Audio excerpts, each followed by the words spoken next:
నమస్తే lucky people. ఆవకాయ మాగే పెట్టేద్దాం వచ్చేయండి. ఆవకాయ ముక్కలు మొత్తం 8 కేజీస్ వచ్చాయండి. అంటే 2 కుంచుడు ముక్కలు అనమాట.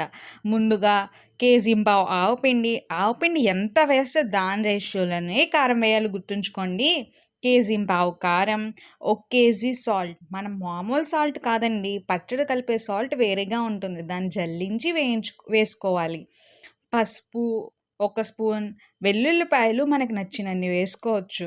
3 కేజీల ఆయిల్ కొంచెం కొంచెం వేసుకుంటూ బాగా కలపండి. అంతే, మన ఆంధ్ర స్పెషల్ ఆవకాయ రెడీ. నెక్స్ట్ ఇప్పుడు మాగాయి యాజ్ యూజువల్గా సేమ్ ఆవకాయ పెట్టిన కొలతల్లోనే, కాకపోతే ఆవపిండి ప్లేస్లో మెంతిపిండి వేసాం. ఎందుకు అంటే చలవ చేస్తుందని నానమ్మలు తాతయ్యలు ట్యాబ్లెట్స్ వేసుకునే వాళ్ళు ఎవరైనా వేసుకోవచ్చు అని మెంతిపిండి యూజ్ చేసామండి. అండ్ లాస్ట్లో ఒక పేదరాశి పెద్దమ్మ అయిపోయానండి. టబ్లో ఉన్న ఆయిల్లో రైస్ వేసుకొని తింటే ఉంటుంది. మీలో ఎంతమందికి ఇలా ఇష్టం చెప్పండి.